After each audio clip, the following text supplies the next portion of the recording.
자, 이 재고자산이라는 건 우리 제조업에서는 생산이나 판매 목적으로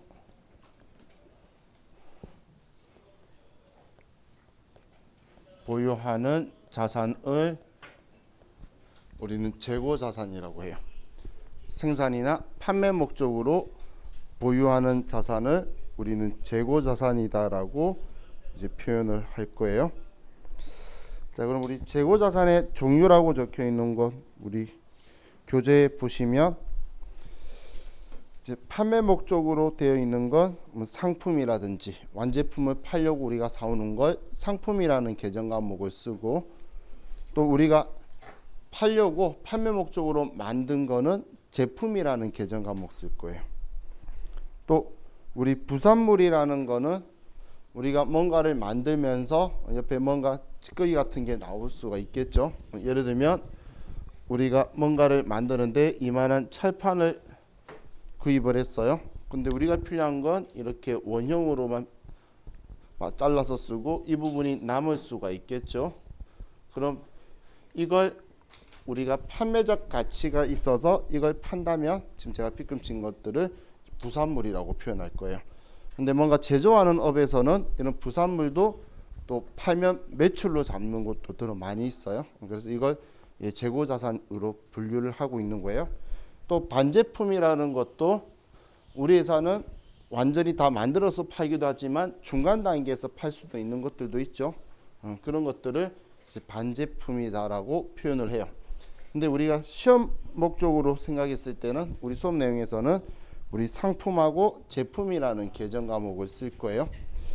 자, 그리고 우리 세 번째 줄에 보시면 우리가 생산하는데 소비될 자산이라고 적혀 있죠. 자, 여기에 원재료는 우리가 원료와 재료의 합성으로 원재료라는 걸 쓸 거고, 이 저장품은 지금 현재는 잘 쓰지 않는 거예요. 자, 그럼 중간에 제공품이라는 게 있죠. 지금 재고자산은 자산으로서 우리한테 있어야 되는데, 그런데 자, 우리가 물건 만들려고 원재료를 사왔어요. 근데 이 원재료를 기계에 투입을 하고 완성되면 제품이 될 건데, 이 기계에 투입한 단계에서 우리 재고자산이 사라지게 되죠. 그죠? 근데 내 자산이 없어진 건 아니잖아요. 그래서 이 단계에 있는 걸 우리는 제공품이라고 해요. 그래서 이 제공품이라는 거는 우리가 직접 분개할 때는 사용을 재무회계에서는 할 일은 없는데, 이건 물건 만드는 단계이기 때문에 원가회계할 때 사용할 거예요. 원가회계에서 이 원재료만이 아니고 이 제품에는 이걸 만들기 위한 전기세라든지 인건비라든지 다 들어가겠죠.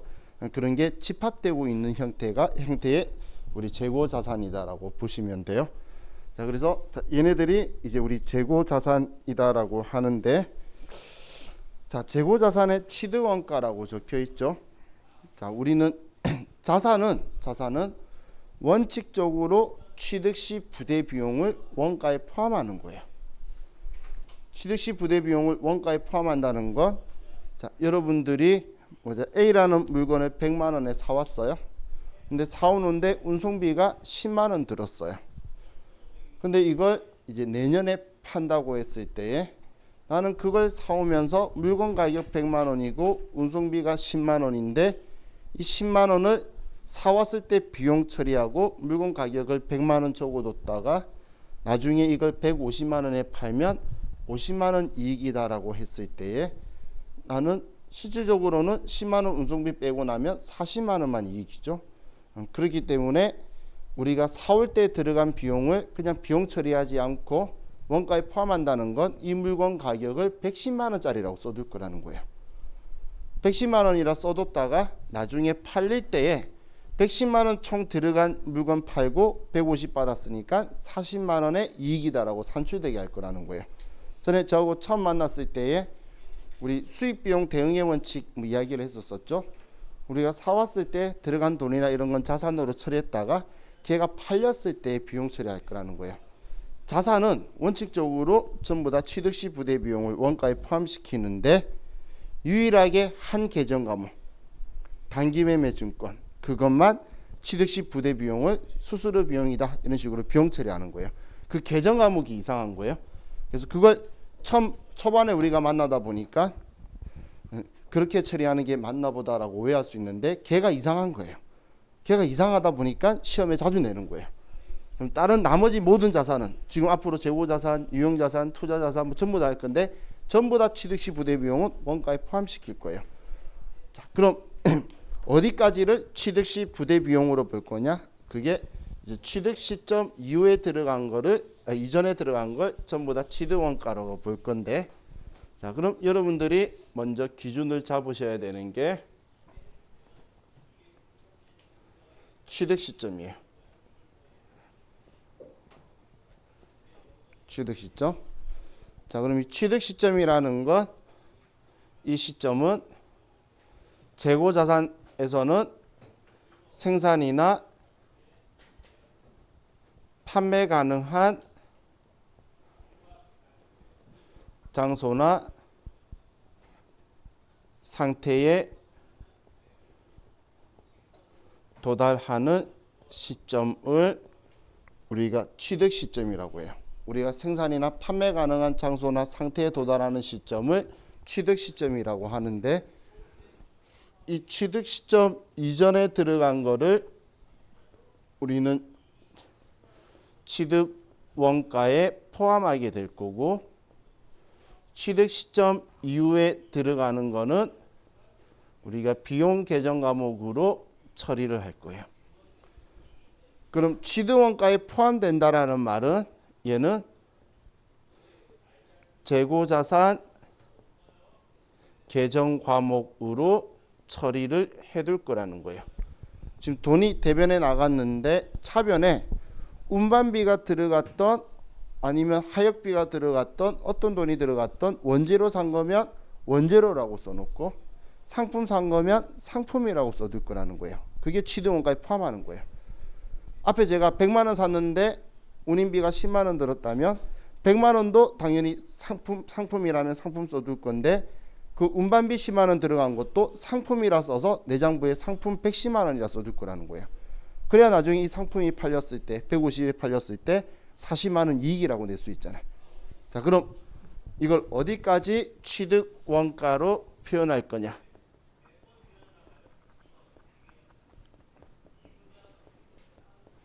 자, 취득 원가를 구성하는 예를 보면, 자, 일단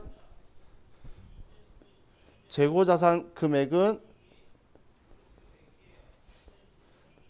재고자산 가액은 당연히 취득 원가에 포함을 하겠죠. 아이고, 왜 이래.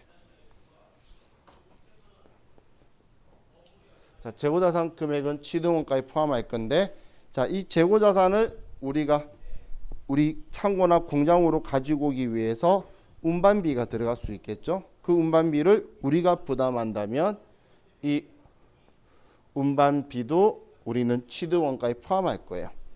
자, 예를 들어서 재고자산 가액이 1,000만 원이고, 자, 운반비가 50만 원이 들었다 볼게요.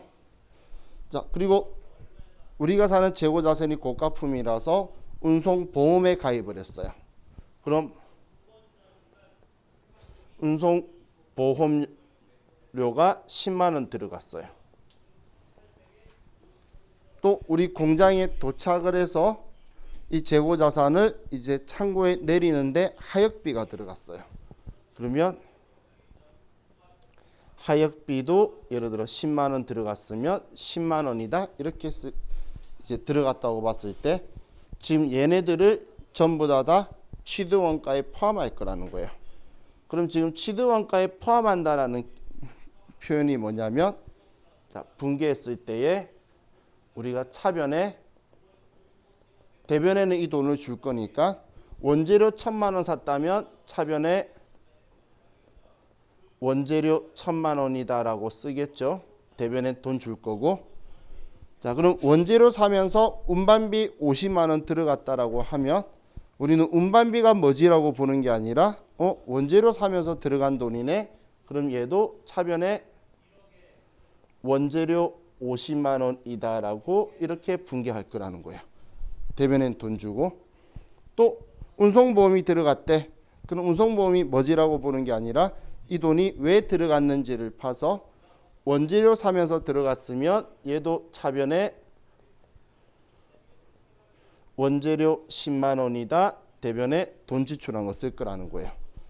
또 하역비가 들어갔을 때도 하역비라고 찾는 게 아니고 뭘 내렸는지를 보는 거예요. 그럼 얘도 우리 원재료 사는 데 들어갔다면 차변에는 원재료 10만 원이다. 이렇게 쓰고 대변에 돈을 지급할 거라는 거예요. 그럼 만약에 얘네들이 전부 다 같이 나왔다면 얘네들 다 합치면 1070만 원이죠. 그럼 한 번에 얘네들이 다 같이 나왔다면 차변에 원재료 1070만 원 대변에 뭐 현금이다라고 1070만 원 이런 식으로 써줄 거예요. 이게 취득원가에 포함한다라는 게 제가 재고자산 계정 과목 쓴다는 건 여러분들이 문제 봤을 때 이건 이 계정 과목이야 이게 아니고 지금 얘가 뭘 사면서 들어갔는지 그 사항을 보셔야 되기 때문에 제가 전에 우리 초반에 계정 과목 적혀 있는데 그거 보고 외우지 마시라고 말씀드렸던 게 우리는 전체 문제 내용을 보고 지금 뭐 하고 있는 상황인지를 먼저 파악하는 게 첫 번째 중요한 포인트예요. 무슨 말인지 이해가시죠? 사실 이것만이 아니라 우리가 뭔가 물건을 수입하죠. 그럼 원재료를 수입해요. 그럼 수입할 때 관세가 들어갈 수도 있겠죠. 그럼 그 관세도 아직 내 창고에 내가 원하는 생산이나 판매 가능한 장소에 도달하기 전이잖아요. 그럼 그 관세도 원재료 수입한 거면 원재료라고 쓸 거라는 거예요. 그럼 통관 재비용이 들어가도 취득 시점 이전이죠. 그러면 전부 다 원재료라고 쓸 거예요. 그런데 취득 시점이 지나게 되면 이제 그 돈이 들어간 비용 계정 과목으로 쓸 거예요. 정말 창고에 도착하면 끝이에요. 그런데 창고에서 공장으로 이동하는 운반비가 들었어요. 그럼 취득 시점이 지났죠. 그럼 그때는 운반비라는 계정 과목 쓸 거예요. 또 창고에 도착했는데 이 물건에 보험이 들어가고 있어요. 그러면 보험료라고 쓸 거예요. 그럼 취득 시점 이전 것까지만 우리는 사원 계정 과목 상품이다 원재료다 이 계정 과목을 쓰는 거라는 거예요. 자, 그래서 우리 교재에서도 우리 취득원가는 우리가 제조나 뭐 아니면 정상적으로 우리가 사용할 수 있도록 재고자산은 생산이나 판매 목적으로 보유하기 때문에 그 목적대로 사용 가능한 장소나 상태에 도달하는 시점 이때까지 들어간 모든 부대 비용은 원가에 포함하는 거예요. 그래서 139페이지에 정상적 부대 비용은 가산 항목이라고 적혀 있죠. 그 항목들이 뭐 매입, 운임, 수수료, 하역료, 보험료, 뭐 관세, 통관 수수료 이런 것들을 이야기를 하는 거예요. 자, 매입 애누리 환출은 잠시만 바로 설명하기 전에 아래 관세환급금 잠깐만 설명만 드릴게요. 자, 관세환급금은 좀 오버스럽게 적어 놓은 건데 자, 여러분 혹시 관세 내고 얘가 돌아온다는 이야기 들은 적 있나요? 부가가치세는 환급받는다는 이야기 하잖아요. 그럼 관세는 환급받는다는 이야기 들은 적 있나요? 일반적으로 관세는 환급받는 건 아니에요. 일반적으로는. 근데 우리나라는 가공무역국가죠. 우리나라가 자원을 수출한다는 건 없잖아. 물론 쓰레기는 수출하더라. 근데 그거 말고는 수출을 하지 않죠. 한마디로 외국에서 자원을 가지고 와서 우리나라에서 가공을 해서 외국으로 수출하잖아요. 근데 우리나라에서 가공을 하는데 수입해서 들어올 때 관세 매기고 나가게 되면 그 가공업을 우리나라에서 하기가 부담스럽겠죠. 그래서 수출을 목적으로 가공을 목적으로 수입하는 거는 수입했다가 수출할 때 그 관세를 돌려줘요. 그래야지 세금 부담이 줄어들어서 우리나라가 가공업을 계속 할 수가 있겠죠. 그때 관세 환급금이라는 게 나오는 거예요. 그럼 어떤 건지 느낌은 있으시죠? 그래서 원재료를 사게 되면 우리 원재료는 결론적으로 제품이 되죠. 그래서 제품의 차감 계정이다. 뭐 이런 식으로 만드는 게 관세 환급금이다라고 그냥 여러분들이 이해만 하시면 돼요. 이거 너무 깊이 보지 마세요. 근데 적혀 있으면 궁금해 하실까봐 제가 어떤 건지 설명드린 거예요. 시험에 아직 세무 2급에도 본 적이 없으니까 갑자기 회계 1급에 나올 일은 절대 없어요. 이건 우리 전에 그 계정 과목 및 적요 등록할 때 거기에 계정 과목에 안 들어가 있는 거예요. 이걸 문제 내려면 그 빈칸에 재고자산 라인에다가 얘를 만들어서 넣어서 시험에 내야 되는 거예요. 그럼 회계 1급에는 그런 행동을 잘 하지 않아요. 자, 그럼 이제 우리 애누리 환출 할인에 대해서 설명을 드릴게요. 자, 우리 일상생활에서 살다 보면 애누리다 할인이다라는 표현을 본 적이 있으시죠? 자, 그 무슨 뜻이죠? 그래서 깎아준다 그 이야기죠. 그죠? 깎아준다는 뜻인데, 그럼 애누리하고 할인의 차이가 있나요? 마트 가면 그 글자를 쓰시는 분의 기분대로 쓰는 것 같죠. 이만큼 깎아줄게. 애누리다 할인이다. 저 정말 고등학생 때 대형 할인마트를 갔는데 제가 바보짓을 했어요. 난 대한민국 사람인데도 적혀 있는데 20% 세일 적혀 있더라고요. 그래서 저는 세일은 그 가격에 판다는 말인 줄 알고 20%에 파는 줄 알았어요. 그죠? 아니 할인이라고 적었으면 난 이해했을 건데 왜 20% 세일이라고 써? 그래서 전 정말 20%에 판다는 줄 알았는데 걔네들이 80% 파길래 거꾸로 썼다고 짜증을 막 냈어요. 봤더니 제가 대한민국에서는 바보였더라고. 딴 사람은 다 20% 깎아준다고 생각하는데 저는 글자 적혀 있는 걸 믿었죠. 그렇죠? 자, 근데 우리 일상생활에서 할인이다 애누리다라고 하는 건 똑같이 보는데, 자, 우리 회계에서는 환출이다 애누리다 할인이다. 자, 이런 표현에서 환출은 이 날출자 도로 돌려보내는 거예요. 한마디로 샀다가 반품하는 걸 환출이라 그래요. 그래서 환출은 반품을 이야기하는 거고, 그럼 애누리는 물품에 하자가 있어서 깎아주는 거예요. 그래서 얘는 물품의 하자로 인해 감액하는 걸 우리는 애누리라 그래요. 자, 예를 들면 자, 여러분한테 제가 100만 원짜리 물건을 팔았어요. 근데 여러분들이 딱 받아서 물건을 오픈을 했는데 키스가 너무 많이 나 있는 거예요. 자, 여러분들은 기분이 나쁘니까 당연히 저한테 반품하겠다고 하겠죠. 그래서 제가 연락을 받고 미안하다. 그럼 그냥 60만 원으로 해서 쓰지 않겠니? 했더니 40만 원 깎아주겠다 그랬어요. 그랬더니 여러분들이 다시 물건을 봤는데 40만 원 깎는다면 이 정도 키스쯤이야 라고 생각이 바뀔 수도 있죠. 그죠? 물건에 하자가 있어서 깎아준 그 40만 원, 그걸 애누리라고 하는 거예요. 그럼 할인이라는 건 우리가 약정을 하거나 아니면 조기 회수로 감액해 주는 거예요.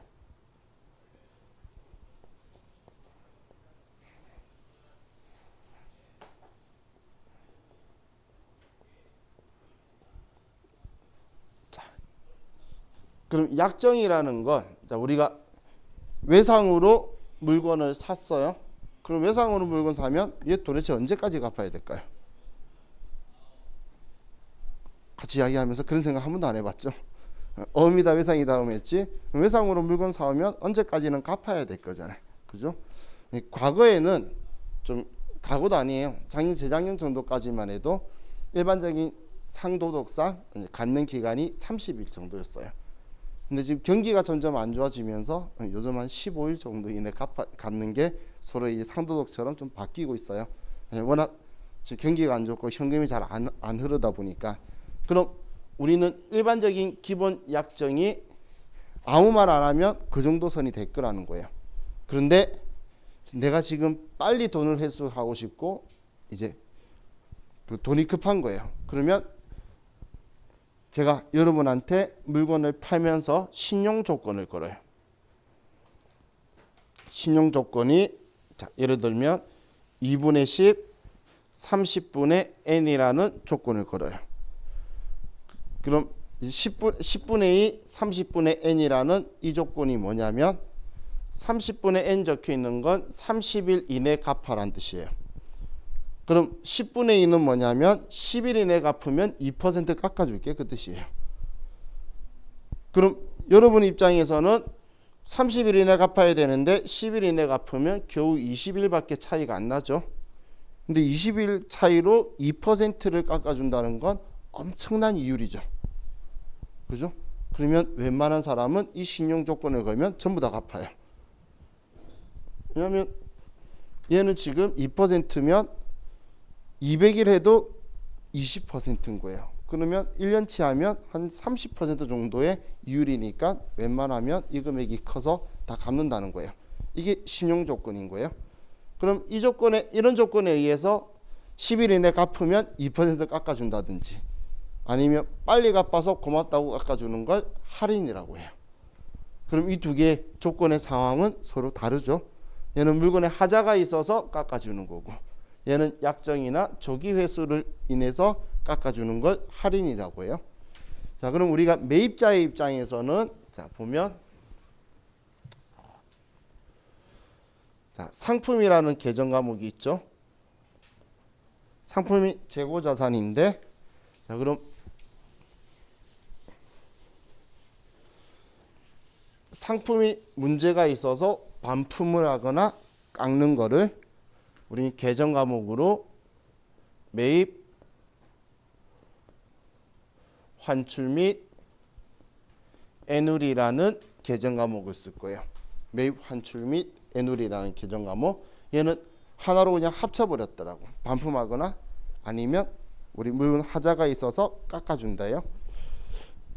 우리 책 어딘가에는 매입, 애누리 및 환출이라 적혀 있는데 둘 다 같은 거예요. 그냥 우스갯소리로 K랩에는 매입, 환출 및 애누리 되어 있고 우리가 쓸 거 스마트A라는 도전 프로그램에는 매입, 애누리 및 환출이라 적혀 있어요. 그거랑이거나 같은 한 계정 과목이니까 차이는 없죠. 자, 그럼 우리가 상품을 샀는데 상대방이 신용 조건에 의해서 아니면 약정에 의해서 이제 얘를 깎아주면 그때 계정 과목을 매입 할인이다라는 계정 과목을 쓸 거예요. 자, 그럼 이번에는 우리가 또 살 수 있는 재고 자산이 원재료가 있어요. 원재료.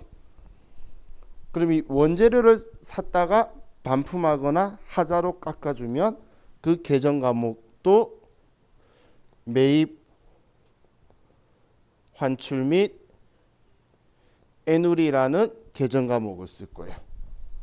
또 원재료를 샀는데 약정에 의해서 우리가 감액을 받으면 그 금액만큼 매입 할인이라는 계정 과목을 쓸 거라는 거예요. 그럼 상품하고 원재료는 계정 과목이 틀리니까 우리는 구분이 잘 되는데 문제는 매입 환출 및 애누리하고 매입 할인이죠. 저 글자가 똑같은 글자고 우리 컴퓨터에서 쳐도 저 두 개가 보일 거예요. 매입 환출 치면은 얘 둘이가 보여요. 그럼 우리는 구분을 할 수 있어야 되는데 지금 이 계정 과목의 성격은 얘는 상품에 얘도 상품의 차감 계정이에요. 상품의 차감 계정이라는 거예요. 또 얘도 원재료에 얘도 원재료에 차감 계정이라는 거예요. 지금 차감 계정이라는 건 이걸 줄여주는 성격인데 자기 짝지가 있다라고 했죠. 자, 그럼 혹시 우리 재무상태표를 작성하고 할 때 그때 차감 계정 이야기했었잖아요. 우리 앞에도 공부했던 외상매출금의 차감 계정이다. 그러면서 대손충당금 이야기하는 거. 그럼 그 차감 계정 과목은 관습적으로 다음 번호를 쓴다라고 했죠. 그래서 얘네들도 다음 번호를 써요. 상품이 146번을 쓰고 있는데 그래서 얘네들이 147번 얘가 148번에 매입 할인을 쓸 거고 이 번호는 외우는 거 아니에요. 제가 규칙 설명드리는 거예요. 원재료는 153번을 쓰고 있어서 154번, 155번을 쓰고 있어요. 그럼 우리 K랩 프로그램은 컴퓨터에 매입 할인이다라고 치면 오른쪽에 참고라는 칸에 자기 짝지 상품이다 원재료다라고 글자가 적혀 있어요. 그러면 여러분은 그 짝지를 확인해서 꼭 써야 된다는 거예요. 자, 그럼 이걸 가지고 제가 예를 들어 볼게요. 자, 2월 1일 날 우리 회사가 원재료를 사요. 외상으로. 그럼 차변에 원재료 100만 원치를 사고 대변에 외상 매입금 100만 원이다라고 이렇게 회계 처리를 해뒀어요. 근데 A라는 회사가 저한테 신용 조건을 10분의 2, 30분의 N으로 저한테 걸었어요. 그래서 저는 당연히 할인받기 위해서 10일 이내 갚게 2월 10일 날 이 100만 원을 갚는 거예요. 자, 그럼 저는 이 돈 갚으니까 외상 매입금을 지워야 되겠죠. 그럼 차변에 외상 매입금 100만 원을 지우고, 자, 차변에 이제 이 돈 갚아야 되니까 저를 보통 예금에서 이체해 줄 건데 저는 2% 깎아준다라고 해서 10일 이내 갚잖아. 그럼 2%를 빼고 줘야 되겠죠. 그럼 저는 98만 원만 주면 되겠네요. 그래서 98만 원이다 이렇게 썼어요. 그럼 차이 나는 이 2만 원, 이 2만 원을 지금 약정에 의해서 깎았죠. 그래서 얘를 매입 할인이라는 계정 과목을 쓸 거예요. 매입 할인. 그럼 이 매입 할인을 할 때, 자, 이 날짜에 대한 회계 처리를 한다더라도 문제를 잘 보면 뭐 샀는지가 적혀 있어요. 그럼 지금 원재료를 샀죠? 그러면 원재료 짝지인 155번 매입 할인을 꼭 써줘야 된다는 거예요. 그래서 자기 짝지를 문제에 적혀 있을 테니까 그 문제에 적혀 있는 짝지를 확인해서 얘 사면서 깎은 거구나. 이게 이렇게 여러분들이 봐주셔야 된다는 거예요. 자, 근데 우리 우스갯소리로 우리 이런 표현을 좀 써요. 우리 회계 1급 시험은 제조업이에요. 상기업이 아니라는 거예요. 제조업은 상품을 사서 파는 게 아니고 원재료를 사서 제품 만들어서 팔 거예요. 그러면 원재료가 나올 확률이 매우 높겠죠. 그죠? 지금까지는 매우 높은 게 아니라 100%였어요. 그럼 원재료를 사는데 그럼 할인이 나오든 애누리가 나오든 우리는 지금 이걸 선택해야 될 확률이 매우 높겠죠.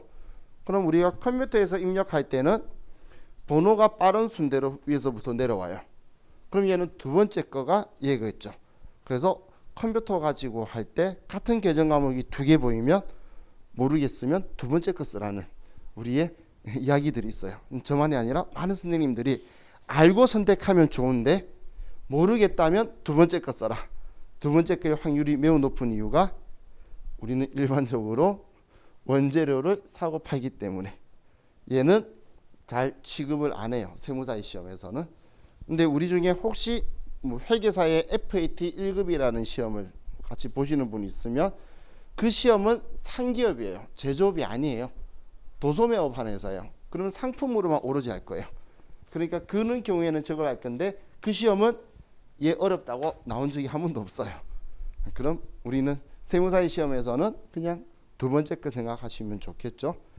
자, 그럼 우리 다음 페이지 넘겨보시면 이번에는 이걸 이제 반대로 우리가 팔았을 때, 지금 이거는 우리가 사왔다가 반품하거나 이제 깎는 걸 우리가 이제 깎임을 당한다 해야 되나? 우리가 상대방이 깎아준 거죠, 저한테. 반대로 내가 팔았는데 이런 상황이 발생한다는 거예요. 그럼 계정 과목의 차이는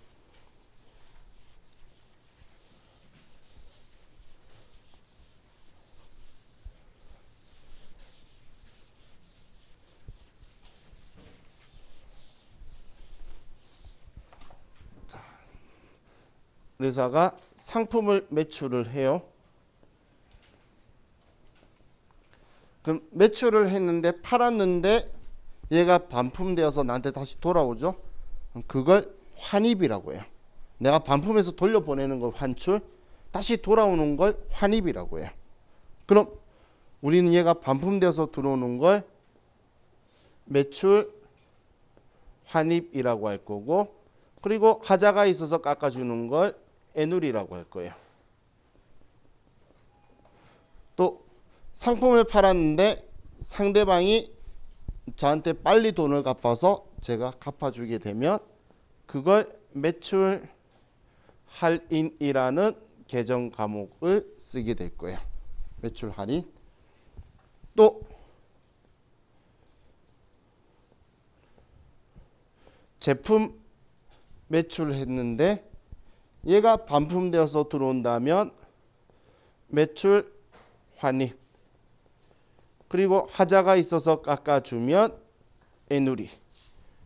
약정에 의해서 깎아준다면 매출 할인이라는 계정 과목을 쓸 거예요.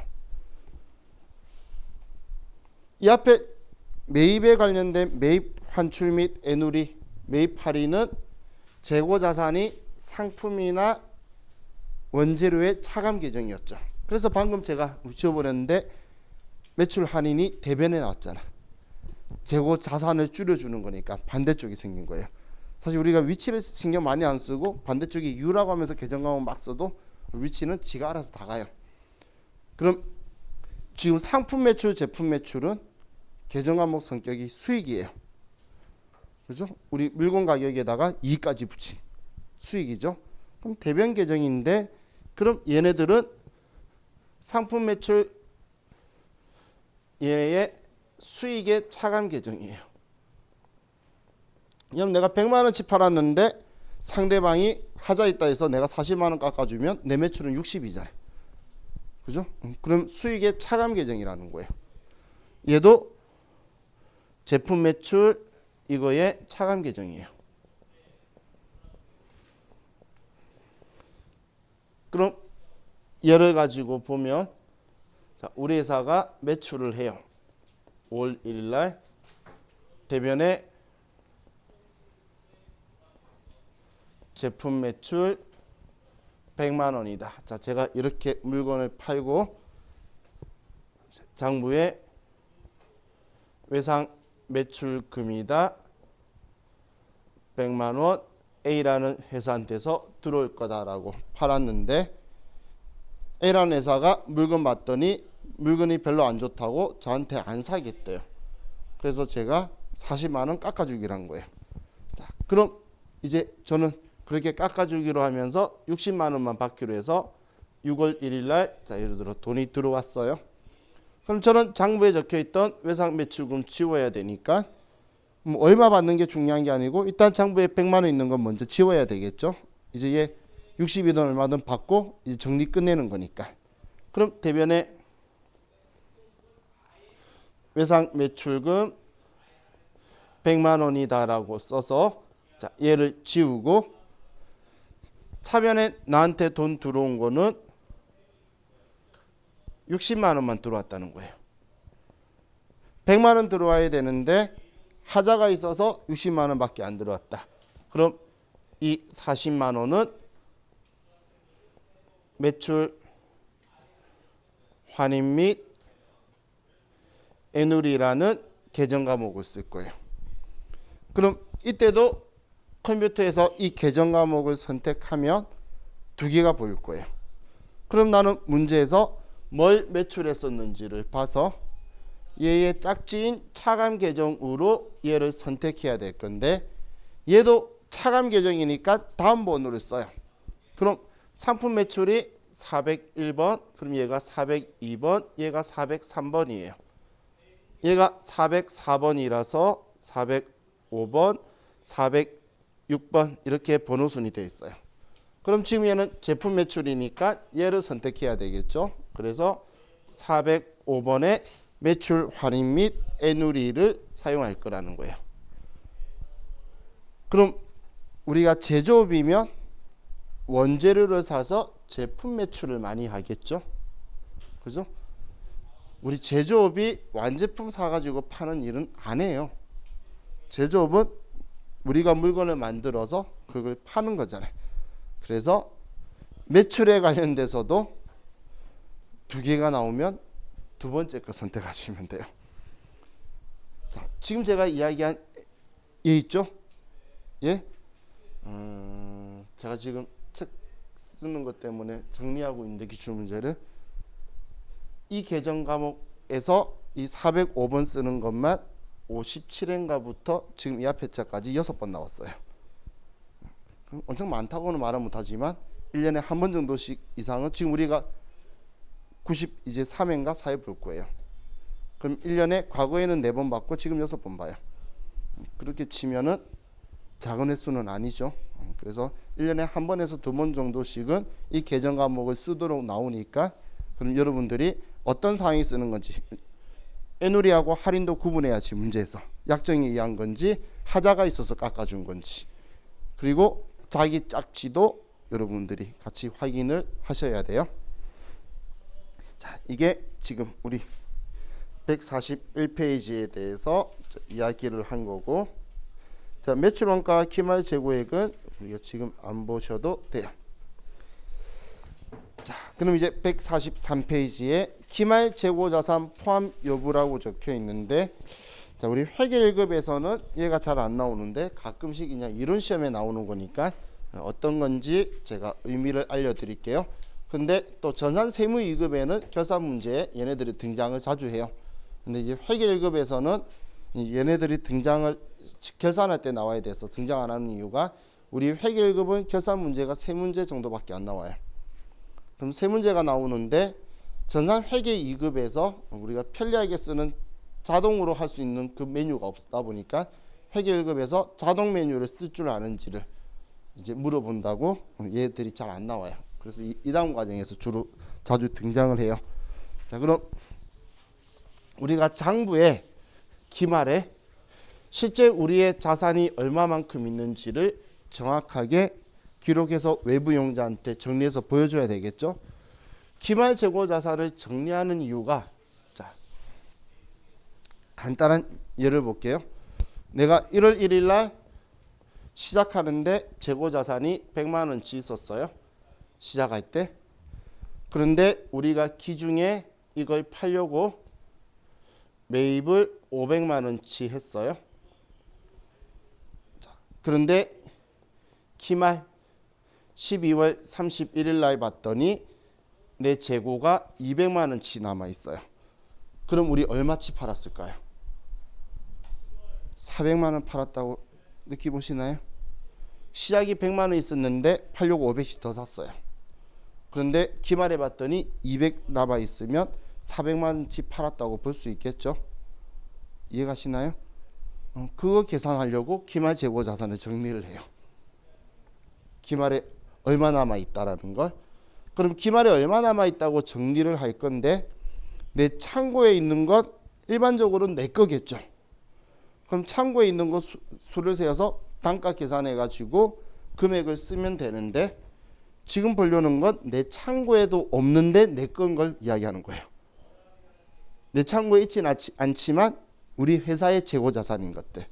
그걸 보려고 첫 번째 미착품을 보도록 할게요.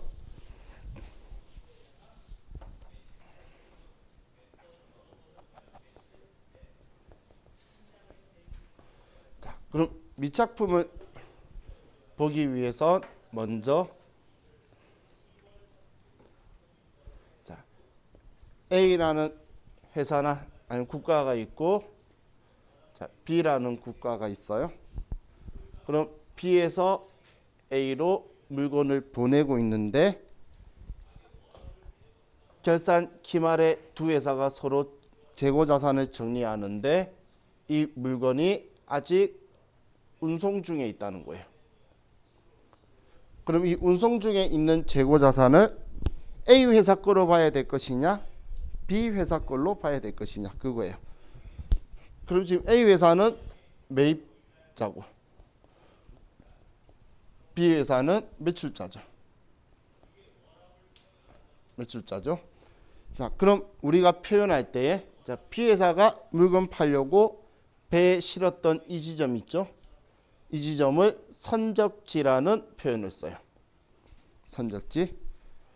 그리고 도착해서 여기에 내리는 지점 있죠? 이 지점을 도착지라는 표현을 쓸 거예요. 도착지. 자, 그럼 선적지, 도착지, 이건 옳은 표현이 아니죠. 배에 물건 실는 걸 선적이라고 표현하잖아요. 그리고 도착했다는 거예요. 그럼 이 표현을 가지고 우리는 조건이 서로 거래하는데 AB 회사가 조건을 선적지 인도 조건이다, 도착지 인도 조건이다, 이렇게 조건을 걸 거라는 거예요. 선적지 인도 조건, 도착지 인도 조건. 자, 그럼 선적지 인도 조건이라는 거는 뭐냐면 여기 적혀 있는 선적지를 기준으로 여기에서 서로 사고 파고 끝났다는 거예요. 그럼 이 기준으로 선적지 이전에는 매출자 거고, 선적지 앞쪽으로는 이후로는 배 실은 이후로는 매입자의 재고 자산이라는 거예요. 그럼 지금 얘는 운송 중에 있다는 건 이미 배에 실은 거죠. 그래서 선적지 인도 조건은 매입자의 재고 자산이에요.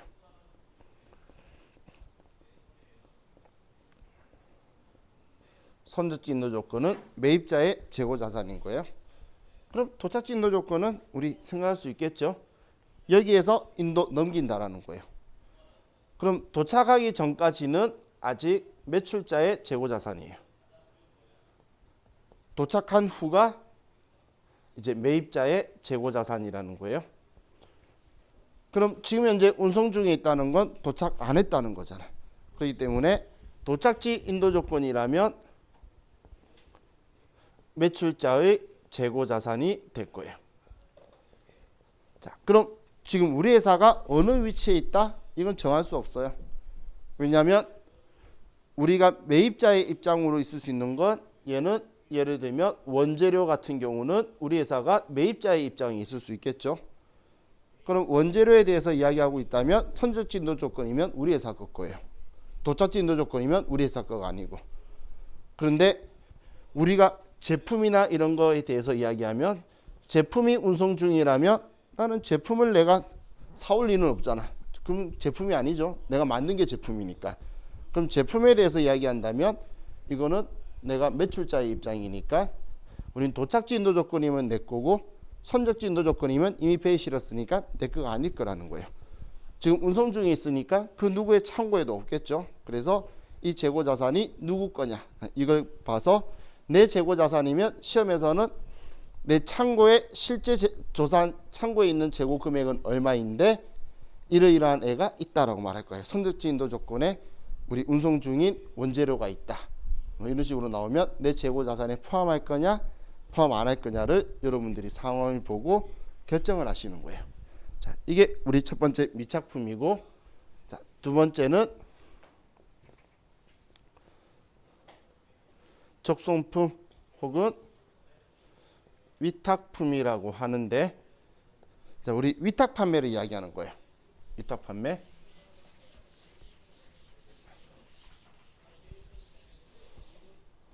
자, 우리가 공장이 있고 유통회사가 있다고 볼게요. 자, 예전 과거에는 물건 파는 사람들이 공장에서 물건 떼와가지고 판다 이런 표현을 많이 썼는데 요즘 시대에 그런 재고를 안으려고 하는 사업자들은 없어요. 우리 TV 홈쇼핑이 물건을 사와서 파나요? 아니죠. 그 물건을 팔아주고 팔아준 수수료를 받는 방식을 취하고 있죠. 그럼 이 유통회사는 공장의 물건을 사가는 게 아닌데, 자, 공장이 예를 들어 우리 회사라고 볼게요. 그럼 공장은 물건 잘 못 파니까 얘한테 물건 팔아달라고 부탁하겠죠. 그럼 팔아달라고 부탁하는 회사를 위탁자라 그래요. 이 글자를 정확하게 잘 아셔야 돼요. 팔아달라고 부탁하는 회사를 위탁자라고 하고, 그럼 이걸 팔아주는 회사인 유통회사를 수탁자라고 해요. 얘가 위탁자고 얘가 수탁자예요. 그럼 자, 우리 회사가 생산을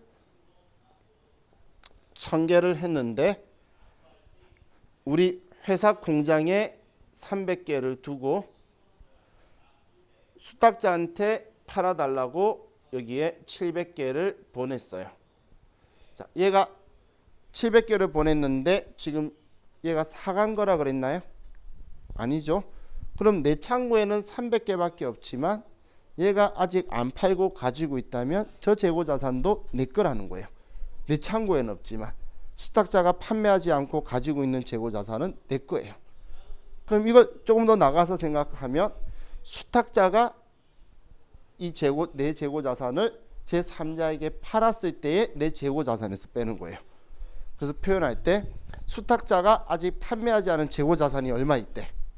그럼 그것도 내 건데 라고 생각해서 내 창고에 없지만 이 둘이를 대줘야 한다는 거예요. 그래서 수탁자, 위탁자 이걸 생각을 잘 기준만 잡으시면 별로 어려운 거 아니에요.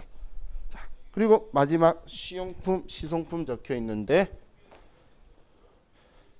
자, 우리 일상생활에 시용품, 시송품이라는 이야기 하나요? 일상생활에서는 이런 표현 그렇게 많이 안 쓰죠. 근데 이야기 들어보시면 여러분들이 어떤 건지 아실 거예요. 일단 써보시고 결정하세요. 이런 것 판매하는 거 있죠. 그걸 시용품이라고 하는 거예요. 시송품.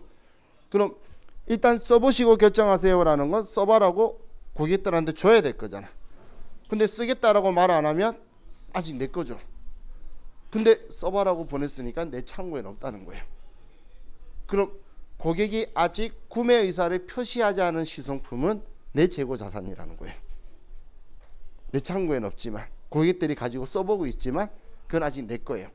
고객이 구매 의사를 표시했을 때 내 재고 자산에서 뺄 거예요.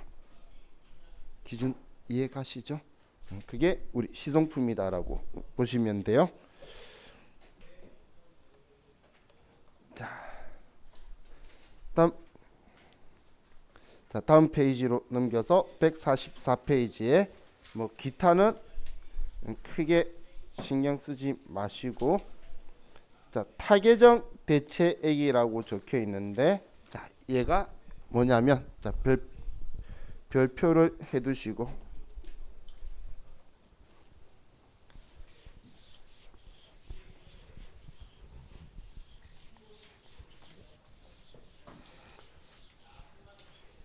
자, 우리 실기에서 아주 매우 중요한 부분인 건데, 자, 우리가 재고자산이라고 하면,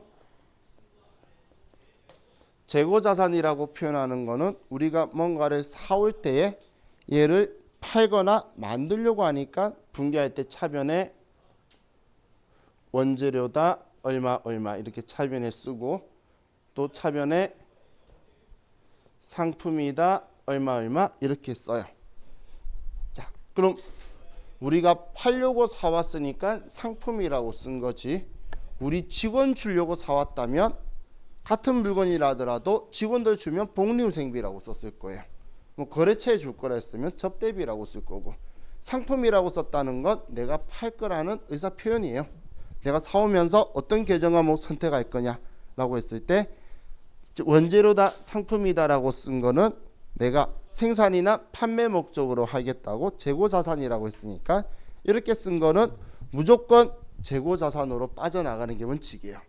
그럼 컴퓨터가 처음부터 얘는 생산이나 판매될 거라 생각하기 때문에 얘가 우리가 사용하면, 이제 얘를 사용하게 되면 당연히 쓴 만큼이 지워야 되니까 대변에 원재료가 지워질 거고 상품이 이렇게 쓴 만큼 지워지게 되겠죠.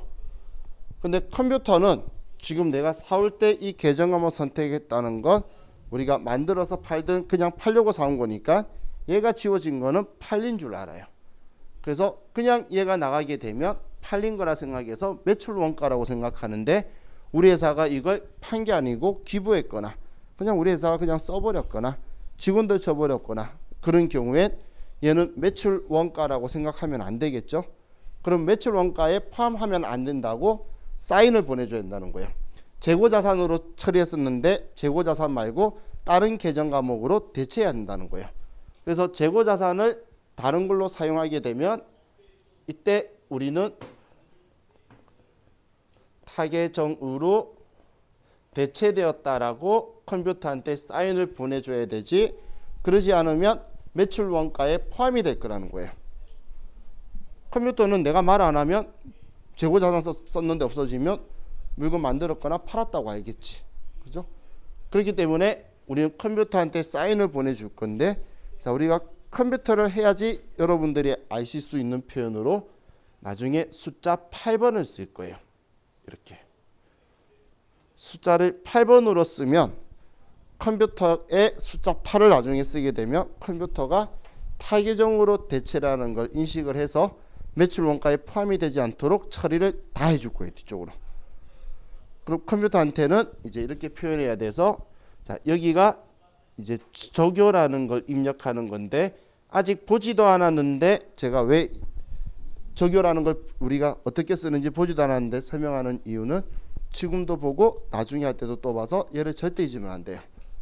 자, 시험 문제 입력 시 유의사항에서 첫 번째 줄은 채권 채무에는 별도의 요구가 없는 한 기등록되어 있는 거래처 코드를 선택하는 방법으로 입력하라. 앞에 제가 채권 채무에 거래처 안 쓰면 무조건 틀린다라고 했죠.